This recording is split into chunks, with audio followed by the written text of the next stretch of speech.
Bonjour à tous. Nous allons discuter dans cette vidéo du myélome multiple. C'est un topo pour les étudiants en médecine qui révisent l'EDN selon la réforme du deuxième cycle. Commençons par quelques rappels physiologiques. Les plasmocytes, ce sont des cellules de l'immunité. Elles sont issues de la différenciation des lymphocytes B et jouent un rôle dans la synthèse d'anticorps que l'on appelle également des immunoglobulines, représentés dans le schéma en bas à droite. Un anticorps est composé de chaînes légères et de chaînes lourdes. Lorsqu'un plasmocyte se multiplie de façon anormale, il va être responsable d'une sécrétion importante dans certains types d'anticorps, que l'on peut voir à l'électrophorèse des protéines sériques comme un pic monoclonal. C'est ce qu'on voit sur le schéma en bas à droite, généralement dans la zone gamma. Le MGUS, qui signifie gammapathie monoclonale de signification indéterminée, correspond finalement à un stade précancéreux, avec une sécrétion d'immunoglobulines monoclonales sanguines inférieure à 30 grammes par litre, une plasmocytose médulaire inférieure à 10% et l'absence de symptômes CRAB. Les symptômes CRAB correspondent à une hypercalcémie, une insuffisance rénale, une anémie ou une lésion osseuse visible sur des radiographies, un scanner ou un TEP scanner. Et classiquement, on remarque des lacunes osseuses à l'emporte-pièce sur la voûte crânienne, comme on peut le voir sur la première image de cette vidéo.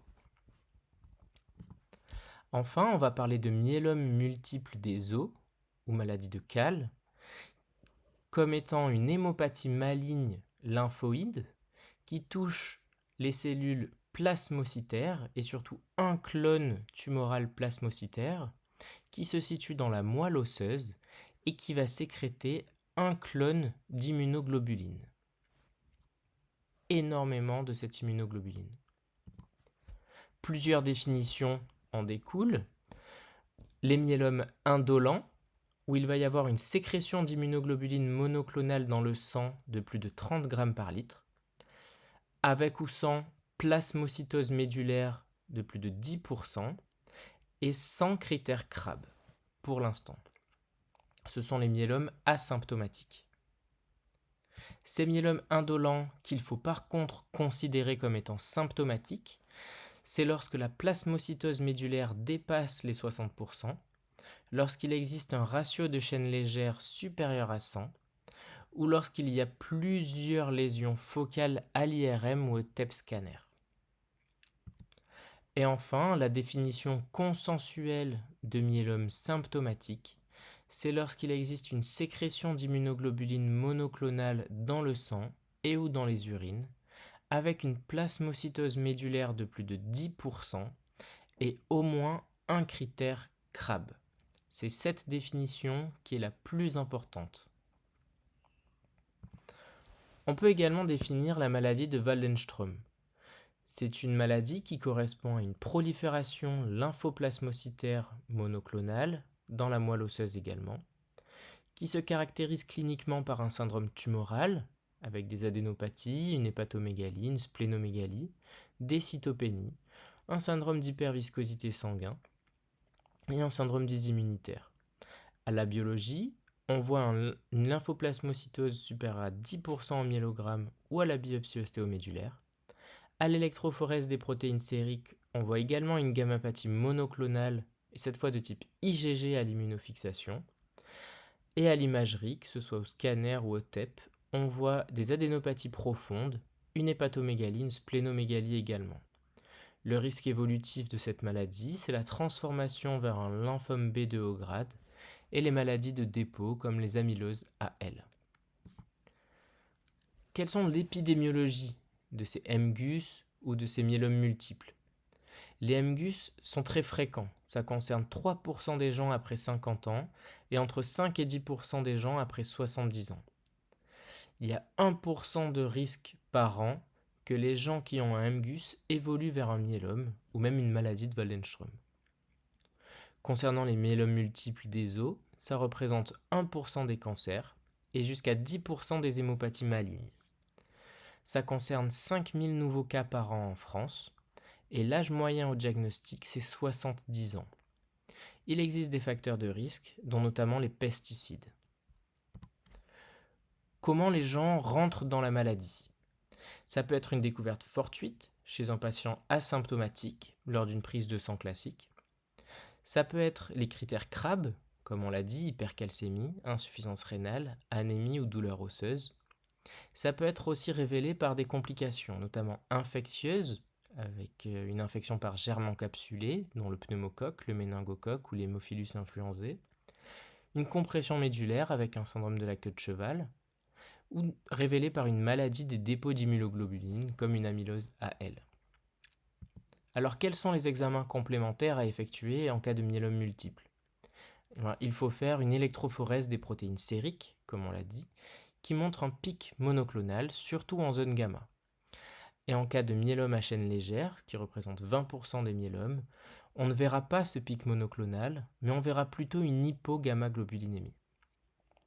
Il faut faire une immunofixation qui va confirmer la présence de l'immunoglobuline monoclonale et identifier son type. Ça peut être une chaîne lourde ou plutôt à chaîne légère. Il faut faire un dosage des chaînes légères libres sériques, surtout en cas de myélome à chaîne légère ou de myélome indolent, pour évaluer le myélome et le pronostic. Et on va rechercher une protéinurie, notamment la présence de protéinurie de Bench-Jones, qui correspondent à des chaînes légères monotypiques dans les urines. Il est important de connaître deux complications avec le myélome, notamment les complications rénales, puisque l'insuffisance rénale est présente au moment du diagnostic dans plus de 20% des cas, et dont la cause principale est une néphropathie de surcharge à cylindre myélomateux, qui correspond en fait à la précipitation dans les tubules rénaux des chaînes légères avec une protéine qui est présente dans les urines normalement, qui s'appelle l'uromoduline ou protéine de Tamm-Horsfald. Et cette précipitation tubulaire entraîne une nécrose tubulaire aiguë. D'autres causes d'insuffisance rénale sont possibles au cours du myélome, notamment l'hypercalcémie avec la déshydratation, ou des causes iatrogènes comme la prise d'AINS, les produits de contraste iodés, ou la survenue d'un globe urinaire après traitement antalgique par opioïdes. Il y a des causes plus rares, comme les maladies des dépôts, notamment les amyloses AL ou la maladie de Randall. Dans tous les cas, il faut penser à rechercher une protéinurie et une albuminurie, et donc rechercher en cas d'albuminurie positive toute néphropathie glomérulaire associée. La deuxième complication majeure à connaître des myélomes, c'est l'hypercalcémie, qui peut être une urgence. En effet, c'est potentiellement grave et c'est fréquent en cas de myélome puisque ça peut toucher un tiers des patients. Le mécanisme est assez simple à comprendre, c'est une lyse osseuse par les plasmocytes tumoraux. Les symptômes de l'hypercalcémie, c'est très variable, ça peut être rien, comme ça peut être des signes neurologiques avec une grande fatigue, une confusion. C'est surtout une soif intense avec même un syndrome polyuropolydipsique. Et il peut y avoir des signes digestifs à type de douleur abdominale et même de constipation. L'important, c'est de regarder l'électrocardiogramme en cherchant des troubles de conduction, voire même des troubles du rythme ventriculaire, ce qui justifie dans la prise en charge une hospitalisation systématique avec plus ou moins des soins intensifs selon le retentissement électrocardiographique et à discuter l'épuration extra-rénale.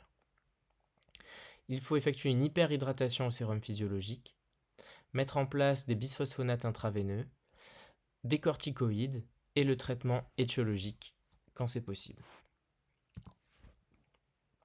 La prise en charge du myélome n'est pas au programme de l'EDN selon la réforme du deuxième cycle.